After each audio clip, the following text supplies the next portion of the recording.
Many of us here are here because of our faith. We believe that life is precious because we're created in the image of God. But that doesn't mean the pro-life fight is about faith alone. We need to know how to make secular arguments and how to reach across the divide in a way that encourages, not ends, conversation. We welcome a woman who has a few tips on how to do just that. Please welcome Monica Snyder of Secular Pro-Life.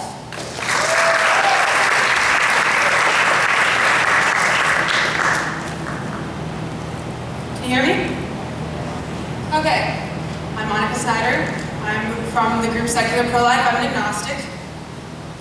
My group is interested in making a space for pro-life atheists, agnostics, humanists, any pro-life secularists. We also are a group for people of faith who are interested in using secular arguments. And tonight I want to talk about why I think that you should make sure you're able to do that and how you can do that. But before I do that, I'm going to do a kind of an audience participation thing. You guys are kind of hard to see. I'm going to ask you some questions, but in case anyone is shy, I'm going to ask you to go ahead and close your eyes again. Seriously. Okay, now, raise your hand if you're against abortion. Don't open your eyes. Put your hands down. Raise your hand if you consider yourself a Christian. I was going to count you, but I can't see you, so don't open your eyes, put your hands down. All right, open your eyes. Okay, before I tell you what it kind of looked like, raise your hand if you think that at least 60% of California is Christian. Interesting. All right. What about 70%? If no one's going for 60, no one's going to go for 70. Yeah, a couple people. How about 80? All right, okay. Raise your hand if you think at least 10% of California is not affiliated with a religion. 15%. 20%. Okay, 25%. All right, okay. According to the Pew Research Group, 72% of Californians are some type of Christian, and 22% are not affiliated with a religion. So roughly 1 in 5 of all Californians is not affiliated with a religion. Do you think 1 in 5 of you kept your hands down when I asked how many were Christians in this room? It wasn't. It wasn't literally everyone. It was almost everyone. I'll try to keep that in mind for those of you who didn't. And that's not surprising. Polls consistently show that Christians are more likely to say they're pro-life than other groups. And polls consistently show that non-religious people are more likely to say they're pro-choice than many other demographics. You can break it down by race, by income, by education, geographic region, and nothing predicts being pro-choice like being non-religious. Why do you think that is? Some people tell me it's because secularists don't have a reason to care about abortion because secularists don't have a reason to care about morality. If you don't believe in God, then why should you care what's right and wrong, right? You can't be good without God. I'm not going to get into a heavy theological debate about that tonight. I only have 20 or so minutes. But I will say that I know a lot of atheists and agnostics. And we care a lot about things. We love our families. We love our boyfriends and girlfriends and our friends and our husbands and wives. And we care a lot about social issues too. You'll actually find, if you talk to a secularist, that many of us care deeply about a whole bunch of political and social justice topics. You'll find people care a lot about women's rights, gay rights, the death penalty, the environment, education, you name it. And you might not agree with their stances on some of these issues, or maybe you do, I don't know. But the point is, we are not indifferent. We have strong opinions about what is right and wrong, and many of us work hard to shape society according to what we believe is right. We care. And yet, where are we in the pro-life movement? Right? I do think that to some extent, secularists, because most secularists don't believe in a soul, and they don't believe in the image of God that we were just talking about, it's not so terribly obvious to talk about what makes human beings deems valuable. There's not that straightforward explanation that you would apply to everyone, and I'm going to talk more about that later. But not all secularists are pro-choice. Polls show that at least 15% of people who say they have no religion also call themselves pro-life. If you do the math on that, that's millions of Americans. At minimum, 6 million Americans. That's what these pictures are about. These are all secular people who call themselves pro-life. And my group, Secular Pro-Life, is trying to do the solidarity thing where we get, if you are secular and pro-life, send us the picture saying you're one of us, because it's easy for us to feel like we're the only one. So at least 6 million Americans are not affiliated with religion and still consider themselves pro-life. But where are they? When you go to pro-life events, when you do pro-life activism, I've had several situations where people tell me I'm literally the first secular pro-lifer they've met, right? And it's not just, I'm talking tonight about secularism because I'm a secularist, but everything I say tonight, keep in mind for other non-traditional pro-life groups, okay? Whether it's liberals or gay people or even in some cases non-white people. Don't get me wrong, I've seen people from all of these groups do pro-life activism, but it's often atypical for some more than others, and you may have noticed that too. We get stereotyped, we being pro-lifers, as conservative Christians, and it's not totally ridiculous because there is a correlation to a lot of that, okay?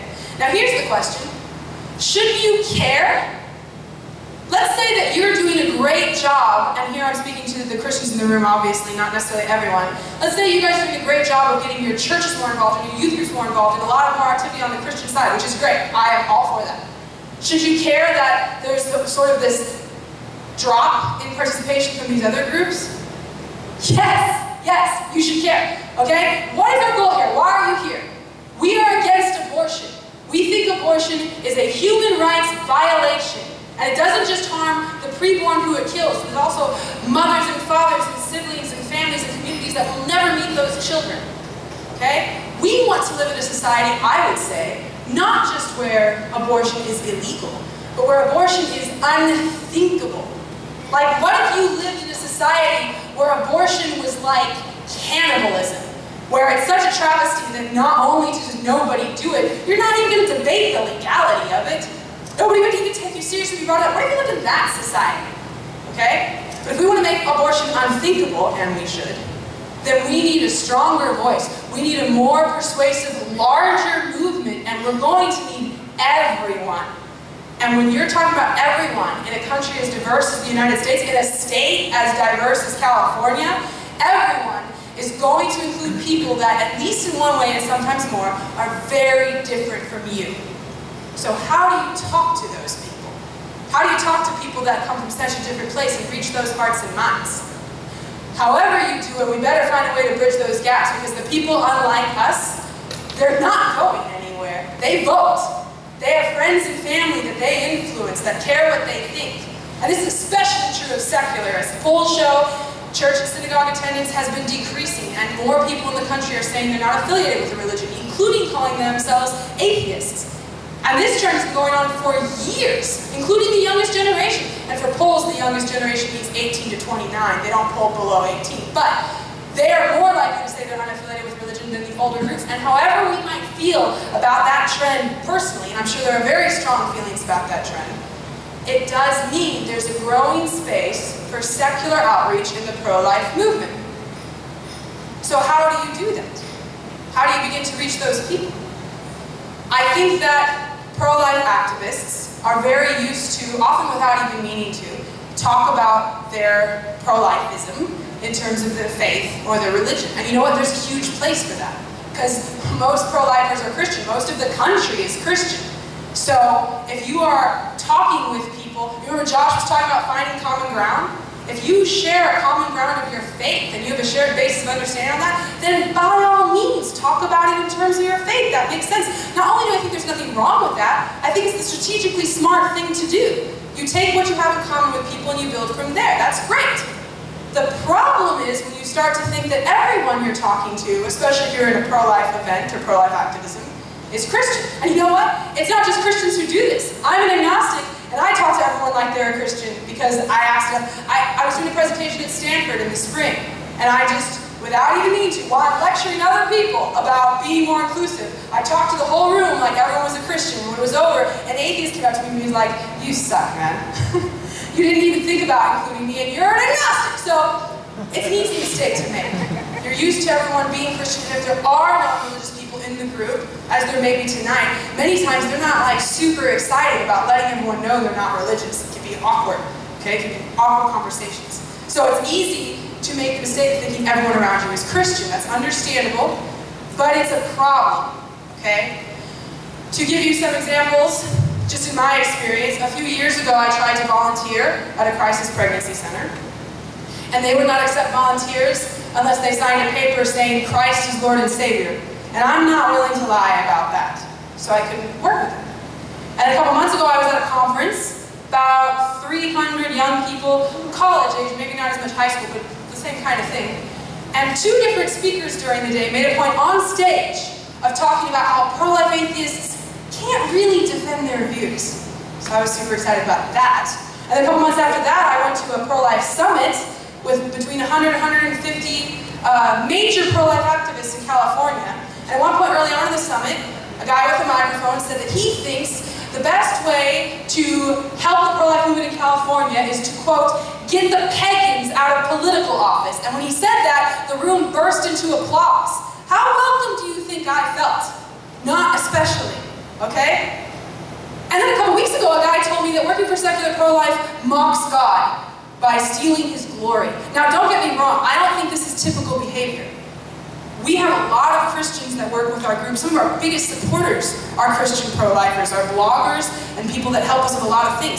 And in my experience, most Christian pro-lifers are kind and welcoming, and they're glad we share common ground, and they're happy to work together. So don't mistake me in saying that this is normal behavior, but when the vocal minority gives off this idea, you might be able to understand how some secularists would feel like, you don't really want us here. You know, you don't understand us and you don't like us and you don't want us here. Okay? And that could be a problem. Now, I think most people have the common sense and the diplomacy to not go on about pagans. In fact, I've almost never heard anyone use that word in real life before that one guy. But I think that the problem can be a little bit more nuanced than that sometimes. Just to give you some insight. Josh talked about finding common ground, right? I cannot overemphasize how useful that is. And sometimes people feel like, whether it's with a secularist or someone with different politics than you or different sexuality, whatever, you might think like, I don't even know how to start. But you'd be surprised how much you have in common. There are a lot of people that think abortion is wrong, and there are a lot of people that think it should be illegal from lots of different walks of life. And if you go to a pro-life event and you talk about abortion, and you talk about why you think it's a problem and what you can do to help, that's actually very inclusive. But sometimes I find that at pro-life events, people, for example, they might get into debates about bigger pro-life issues. You guys have probably heard some of this. If you're quote-unquote really pro-life, you'll have certain opinions about the death penalty or euthanasia or even veganism or the welfare state. There's all sorts of stuff. And the more you bring up other things, the more you make people think that the only way they're allowed to fight abortion with you is to agree with you on other topics. The more you take the pool of people who are against abortion and chop it up and make it smaller. I'm not saying you shouldn't have opinions on other topics. Totally you should. And if you feel strongly about them, then do something about it. I'm all for that. But when you bring it up is crucial. That's just another example of a way that you might be alienating people without realizing it. Not you guys personally, probably none of you have ever done it. But in the future, as you go forward as pro-life leaders, you keep that in mind. So I've given you a whole list of things not to do, talking about pagans, talking about other political topics. If you are going to talk about the pro-life message, what do you say? What arguments do you use? Before I even get into this, I'm going to tell you right now, I'm not going to have enough time to really tell you. And so if you want to know, I have all these cool business cards I made with our website on them and all sorts of information. If you're curious, I will be delighted to give you tons of information on arguments you can make from a secular perspective. But I find that most Christian pro-lifers already do that. Most of the stuff you say is usually pretty secular. We go with four major premises, okay? The first premise, the zygote or embryo or fetus, whatever stage of development you want to talk about, is from a biological standpoint a human being. And that's the first premise. And I can talk to you about how to make that more comprehensive, but that's the beginning. The second one gets more philosophical. There's no consistent, objective distinction between a human being and what many refer to as a person. You can get into all sorts of things about cognitive abilities or ability to feel pain, and I'm not going to go into that right now, but the point is that you can say that they're a human being, and that's what matters. The third one, which is where people sometimes get tripped up when you're talking between Christians and secularists, is that human beings deserve human rights. And sometimes I have Christians talk to me about how can you make that argument to a secularist? Because if you believe that human beings deserve human rights because they're made in the image of God, how are you going to talk to a secularist about that, right? It's a very good question. And again, I don't have a lot of time to go into it, but I will say that in my experience, not everyone has had this experience, but in my experience, secularists aren't wondering why human beings should have human rights. They already agree that human beings should have human rights. They don't know if they agree that the preborn are valuable human beings, and that's what you have to talk about. But if you talk to them about how they feel about born human beings, you'll find that they completely think human beings should have human rights. So your question is a matter of consistency. How do you get them to apply that feeling consistently? You will occasionally get people who are like, well, why? Why should anyone have human rights? And that's a whole different ballgame. And I can give you resources on that if you want to talk more about it. There are philosophical points of view from a secular standpoint of why that should still matter. But most of the time, if you happen to be talking to a secularist, don't jump into all that philosophy unless they ask you, because a lot of times you'll find that they're like, yeah, human beings have human rights, but is the preborn a human being? A different topic. And then the fourth one, again, don't have a lot of time, I think this is very important. I think pro-lifers often overlook this, and I want to emphasize it, okay? The fourth premise. So if the fetus is a human being, biologically speaking, there's no major difference between a human being and a person, and human beings deserve human rights. That's usually where we stop. The fourth premise, bodily rights, my body, my choice, is an important argument.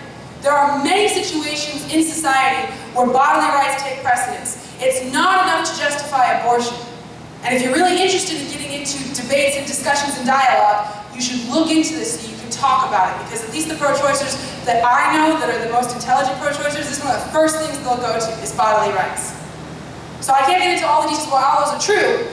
I'm going to continue with something Josh said, though. You know, I'm talking about dialogue and debate and stuff, and I find that a lot of people, whether it's in pro-life work or in any other political work, they might feel very strongly about a certain political topic, but they're not really sure what they can do to help, because not everybody is confrontational, not everyone's ready to speak in front of a big group, not everyone's ready to stand outside of a clinic or even have a dialogue on a college campus. Some people aren't comfortable with that level of face-to-face, or what if someone yells at me, or what if it's awkward. But you know what, that's okay.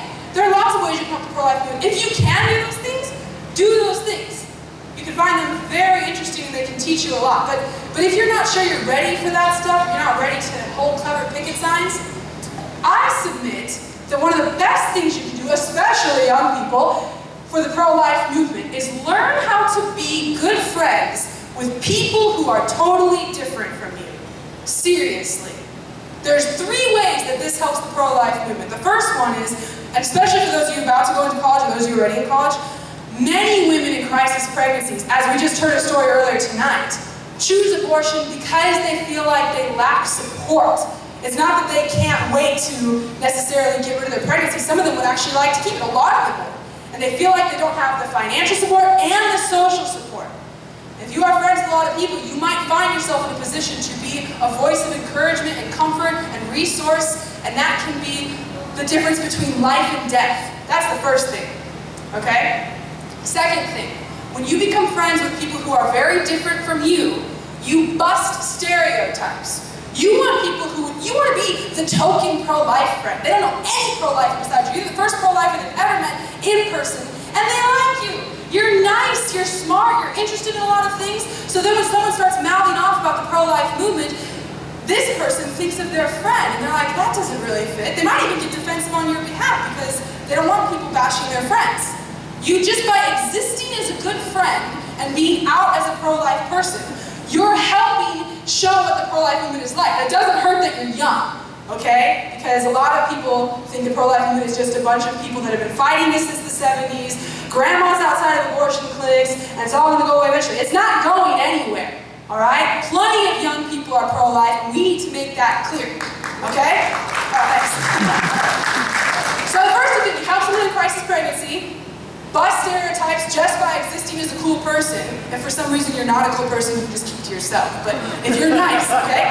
Third thing, it's not just about teaching them and showing them and swaying them. When you're friends with people who are different from you, it changes you. You learn about people that are coming from a totally different place. I can't tell you how different my relationships are because I have people I love dearly who are Christians and Catholics, and it completely changes many of my conversations, okay, with other secularists. And it can be the same thing for race, sexuality, politics, whatever. The point is, try to understand why they think what they do, why they're coming from where they are. It helps you think about what you think, not just on abortion, on everything. Hone your own opinions, yes, your arguments, but also like really think about what you think. You come to a place of confidence and knowledge about where you're coming from. And then you can communicate with them too. And not just the ones who are your friends that you've got to know, but other people like them also. It makes a big difference. So if you're not ready to stand outside of an abortion clinic, that's okay. When you go back to school, if you're already back to school, I don't know, try to figure out how to just start slowly, get to know someone you would have otherwise never talked to, just out of curiosity. And you don't have to start with, hey, so what do you think of abortion? You can just be like, hey, you know, how's it going? What are you reading? What's going on? You know, you don't have to lead off with confusing cards. If you want to, you can, but I don't know how it'll go over. It could be interesting. But, so yeah, so that's pretty much my thing. If anyone wants to know, I could go on for hours about the details of secular arguments. If you want to know, if you want to be equipped, come talk to me. I'd be happy to talk to you about the details of the 4 things that I just mentioned very briefly. But if you don't have time, that's fine. If you're not ready to get into that, that's fine. If you don't feel like reading philosophy, that's fine. Then go out there and make some friends. Help an agnostic out, okay guys?